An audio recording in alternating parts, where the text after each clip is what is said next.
The Muslim community itself must consider whether hiding the entire face in public places is a wise idea. I do not think it's a good idea to be in a public place and hide your entire face. It might be a socially troublesome thing. Any miscreant can don the burqa and do whatever he pleases. The CCTV will be ineffective, the police will be handicapped, you will just not know what's going on.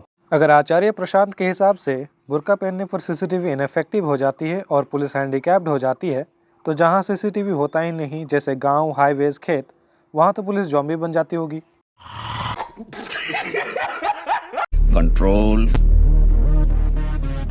Control Uday. Obviously ऐसा नहीं होता और इसी से पता चलता है कि पुलिस और सिक्योरिटी का सिस्टम सिर्फ सीसीटीवी पर डिपेंड नहीं करता। अब मेरा आपसे सबसे पहला बेसिक सवाल ये है कि दुनिया का कितना हिस्सा ऐसा है जहां इंसान रहते हैं और जहां वाकई सीसीटीवी से देखरेख होती है। जवाब है कि सीसीटीवी सिर्फ कुछ लिमिटेड पब्लिक स्पेसेस तक ही सीमित होते हैं।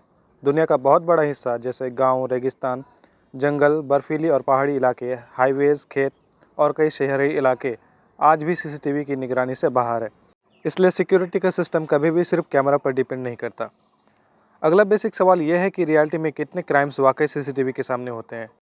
रियलिटी यह है कि आज भी दुनिया में बहुत से क्राइम सीसीटीवी के सामने नहीं होते। क्रिमिनल्स या तो ब्लाइंड स्पॉट्स का इस्तेमाल करते हैं, यानी ऐसे एंगल्स जहां सीसीटीवी कुछ रिकॉर्ड ही नहीं करता, या फिर उन जगहों पर क्राइम करते हैं जहां सीसीटीवी होता ही नहीं। इसलिए सिर्फ सीसीटीवी पर डिपेंड करना क्राइम कंट्रोल का सॉल्यूशन नहीं हो सकता। और जहां सीसीटीवी होता ही नहीं वहाँ भी criminals mask, helmet, hoodie, sunglasses, cap, balaclava या विग पहनते हैं, फिर भी वो पकड़े जाते हैं। तो सिर्फ चेहरा छुपाना कैसे प्रॉब्लम बन गया। मेरा एक सिंपल सवाल ये भी है कि सर्दियों में लाखों करोड़ों लोग, चाहे मर्द हो या औरत, हर रिलीजन से मफलर और स्कार्फ से अपना चेहरा ढकते हैं। तो क्या हम ये कहेंगे कि मफलर और स्कार्फ मत पहनो क्योंकि क्रिमिनल्स भी इनका मिसयूज़ कर सकते हैं और इससे सीसीटीवी इनफेक्टिव हो जाएगा और पुलिस हैंडीकैप्ड हो जाएगी? क्या हम ये कहेंगे कि भले ही सर्दी में ठिठुर के मर जाओ लेकिन चेहरा मत ढको क्योंकि इससे सीसीटीवी इनफेक्टिव हो जाएगी और पुलिस हैंडीकैप्ड हो जाएगी? ये फंस गया सीएम, इसे पार्टी की मीटिंग समझ के फंस गया। और सर्दियों में जो कोहरा होता है उसमें अक्सर कैमरा पर चेहरा क्या, सामने का सीन तक क्लियर रिकॉर्ड नहीं होता। तो क्या हम नेचर से भी ये कहेंगे कि ठंड बिना कोहरे के लाया करो ताकि सीसीटीवी का सिस्टम डिस्टर्ब ना हो? अरे बाप रे, ये तो धोती खोल रहा है। और जब सीसीटीवी का इन्वेंशन ही नहीं हुआ था तब क्या क्रिमिनल्स पकड़े नहीं जाते थे? क्या पुलिस हाथ पर हाथ धरे बैठी रहती थी? इस एक सवाल से ये बात इस्टेब्लिश हो जाती है कि इन्वेस्टिगेशन कभी सिर्फ सीसीटीवी या फेस विजिबिलिटी पर डिपेंड नहीं करती। दुनिया में सीसीटीवी का लार्ज स्केल यूज़ पिछले 20-25 सालों में बढ़ा है, लेकिन पुलिस और इन्वेस्टिगेशन का सिस्टम सदियों से एग्जिस्ट करता आया है। अब मैं इन्वेस्टिगेशन से रिलेटेड कुछ पॉइंट्स रखना चाहता हूँ। पॉइंट नंबर 1, सीसीटीवी से पहले भी क्रिमिनल्स पकड़े जाते थे। अगर पुलिस सिर्फ सीसीटीवी पर डिपेंड करती होती तो सीसीटीवी के आने से पहले पूरी दुनिया में क्राइम सॉल्व ही नहीं होता। लेकिन रियलिटी ये है कि सीसीटीवी से पहले भी मर्डर, रॉबरी, किडनैपिंग जैसे क्राइम सॉल्व होते थे और क्रिमिनल्स पकड़े जाते थे। इसका मतलब क्लियर है कि इन्वेस्टिगेशन के बेस सीसीटीवी नहीं है। पॉइंट नंबर 2, फॉरेंसिक साइंस असली गवाह। सीसीटीवी सिर्फ एक तस्वीर दिखाता है लेकिन फॉरेंसिक साइंस गवाह पैदा करती है। फिंगरप्रिंट्स, जो चीज़ छुई गई है वो चोर का साइन बन जाती है।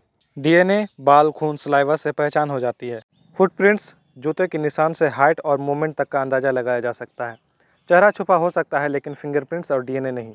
Point number 3, digital footprints. आज के ज़माने में कैमरा से ज़्यादा पावरफुल चीज़ आपका मोबाइल फ़ोन है। Tower location, call records, IP address, इंसान चेहरा छुपा सकता है लेकिन अपनी डिजिटल प्रेजेंस नहीं। Point number 4, modus operandi. हर क्रिमिनल का अपना एक तरीका होता है। पुलिस उस तरीके को पहचान कर पुराने रिकॉर्ड से सस्पेक्ट आइडेंटिफाई करती है। पॉइंट नंबर 5, ह्यूमन इंटेलिजेंस, सबसे पुराना system.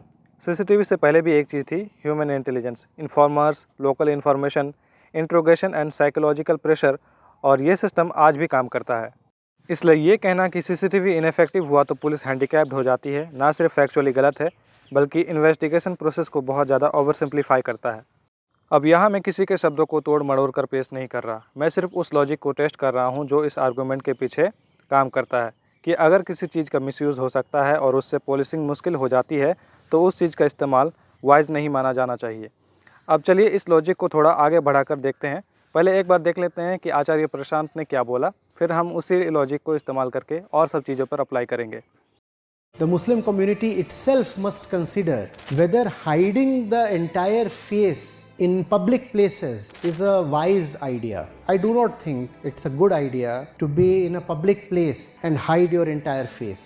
It might be a socially troublesome thing. Any miscreant can don the burqa and do whatever he pleases. The CCTV will be ineffective, the police will be handicapped, you will just not know what's going on. अगर ये माना जाए कि किसी चीज़ का misuse हो सकता है और इस वजह से सोसाइटी अनसेफ हो जाती है, तो फिर हमें ये भी कहना पड़ेगा ह्यूमन कम्युनिटी को दोबारा सोचना चाहिए कि किचन नाइफ घर में रखना एक वाइज आइडिया है या नहीं, क्योंकि चाकू का मिसयूज़ हो सकता है। कोई मिसक्रिएंट उसे उठाकर जो चाहे कर सकता है। वहाँ ना तुरंत कानून मदद कर पाता है, ना ये पता चलता है कि चाकू सब्जी के लिए है या किसी को नुकसान पहुँचाने के लिए। लेकिन हम ऐसा नहीं कहते, क्योंकि सोसाइटी मिसयूज़ और लेजिटिमेट यूज़ के बीच का फ़र्क समझती है। वैसे तो मेरी इंग्लिश उतनी भी अच्छी नहीं है और थोड़ी ग्रामर और प्रोनाउंसिएशन में गलतियाँ हो सकती है, पर फिर भी एक बार ट्राई कर लेता हूँ इंग्लिश में बोलने की। The human community itself must consider whether keeping a kitchen knife at home is a wise idea. I do not think it's a good idea to have a sharp object in a private or public place.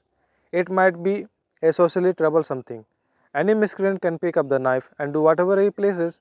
The victim will be helpless, the law will be ineffective, you will just not know what's going on. अब same logic को जो बुरके पर लगाया था आचार्य प्रशांत ने, उसे दूसरे face covering वाली सिचुएशन पर अप्लाई करे तो फिर हमें ये भी कहना पड़ेगा सिटीजन्स को विंटर और पॉल्यूशन के टाइम मफलर, स्कार्फ या मास्क पहनने पर दोबारा सोचना चाहिए, क्योंकि कोई मिसक्रिएंट मफलर या मास्क पहनकर अपना चेहरा छुपा सकता है। सीसीटीवी इनफेक्टिव हो सकता है, पुलिस को डिफ़िकल्टी हो सकती है और तुरंत पता नहीं चलता कि मास्क के पीछे कौन है। लेकिन हम ऐसा नहीं कहते, क्योंकि हम जानते हैं कि हेल्थ और सेफ्टी के लिए पहना गया कवर अपने आप में क्राइम नहीं होता। वैसे इस बात को इंग्लिश में कुछ ऐसे बोल सकते हैं, आचार्य प्रशांत स्टाइल में ट्राई करें तो the citizens must consider whether wearing heavy muffler and mask during winter or pollution is a wise idea. I do not think it's a good idea to hide your neck and face for the sake of health or warmth. It might be a socially troublesome thing. Any miscreant can don a muffler and a pollution mask and do whatever he pleases. The CCTV will be ineffective, the police will be handicapped, you will just not know what's going on.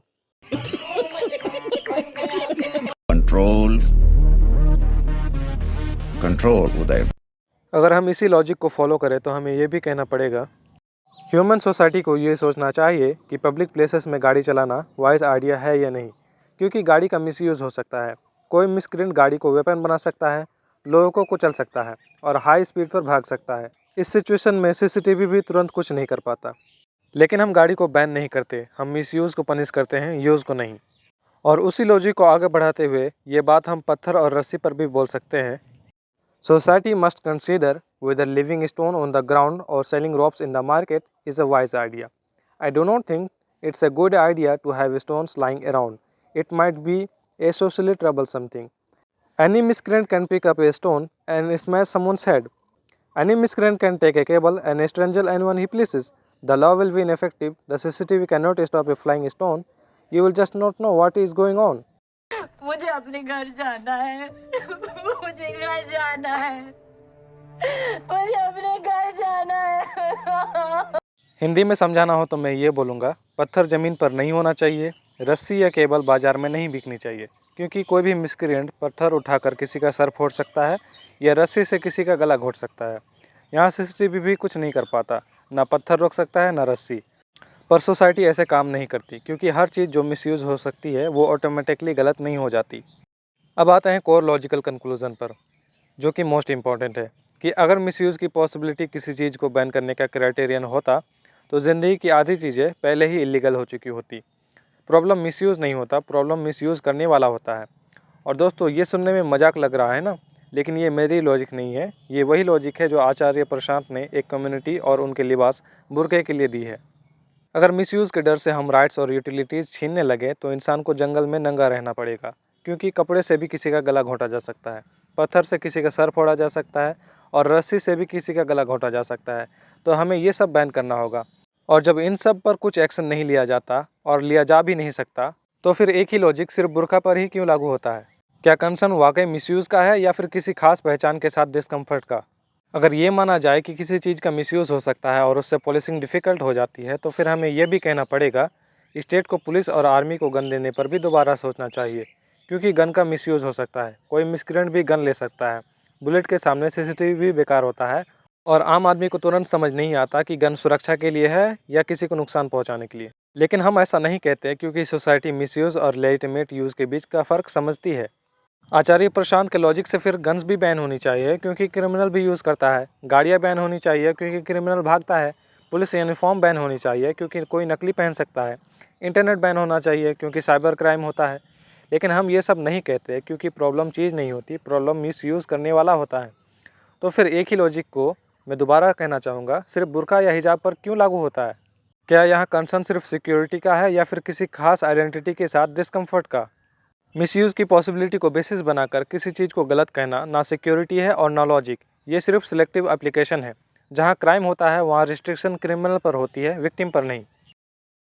अगर logic ये हो कि crime हो सकता है इसलिए freedom restrict कर दो, मिसक्रेंट बुर्का से क्राइम कर सकता है इसलिए औरतों का बुर्का पहनना सही नहीं है, तो फिर ये भी कहना पड़ेगा कि क्योंकि औरतों के साथ रेप होता है इसलिए उन्हें घरों में बंद कर देना चाहिए।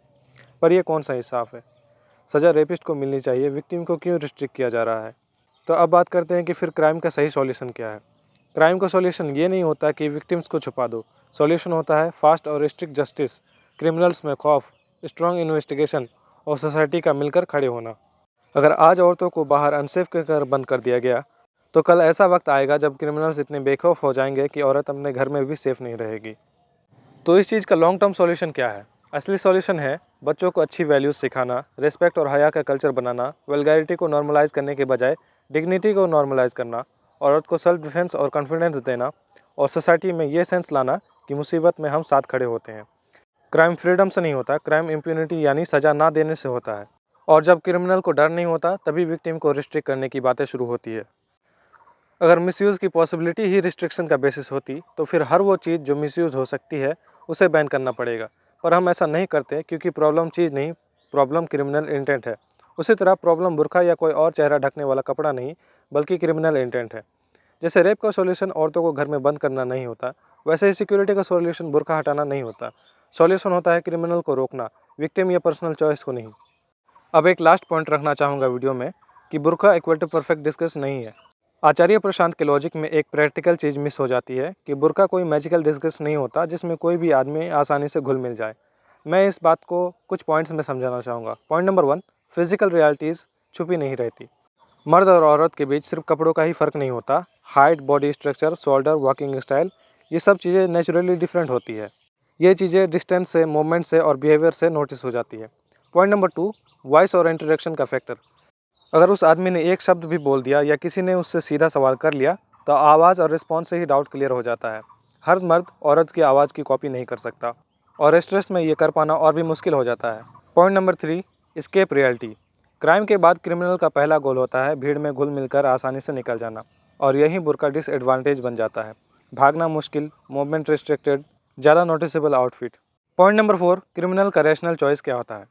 इसलिए प्रैक्टिकल दुनिया में क्रिमिनल बुर्का नहीं पहनता। वो सिंपल मास्क, हेलमेट, हुडी या कैप यूज़ करता है ताकि नॉर्मल दिखे और भीड़ में घुल मिल जाए। ये ज़्यादा कॉमन है, ज़्यादा इफेक्टिव है और कम सस्पिशियस होता है। क्रिमिनल हमेशा वही डिस्कस चुनता है जो उसे नॉर्मल बना दे, जो उसे अलग और नोटिसेबल बना दे वो नहीं। इसलिए बुर्का को क्राइम का शॉर्टकट मान लेना ना उतना प्रैक्टिकल है और ना ही उतना रियलिस्टिक, बल्कि रियल वर्ल्ड बिहेवियर के खिलाफ है।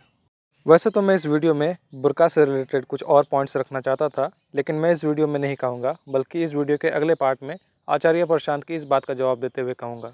Going on. But when it comes to the hijab, let it be the woman's choice. Let the woman decide whether she wants to reveal her hair, her body, her neck and such thing. Let the woman decide. The job of the government is to educate. If you are really concerned about women, please educate them well and then leave them free. They will decide on their own. वैसे तो मैंने इस video को बनाने के बारे में post 24 जनवरी 2026 को ही किया था, लेकिन वीडियो आने में बहुत देर हो गई। लेकिन इंशाल्लाह इसका पार्ट 2 जो है बहुत जल्द आएगा। तब तक के लिए अल्लाह हाफिज़। और एक आखिरी बात कि इस वीडियो को बनाने के पीछे मेरा मकसद था बस जवाब देना, गलत बात को फैलने से रोकना और सही इन्फॉर्मेशन लोगों तक पहुंचाना। और अगर मेरे इस वीडियो में कहीं पर कोई गलती हुई है तो मैं इसको सुधारने के लिए तैयार हूं। और अगर मेरी इस वीडियो से मेरी किसी बात से किसी की भावनाओं को ठेस पहुंची है तो मैं उसके लिए माफ़ी चाहता हूं। मेरा ऐसा कोई इरादा नहीं था।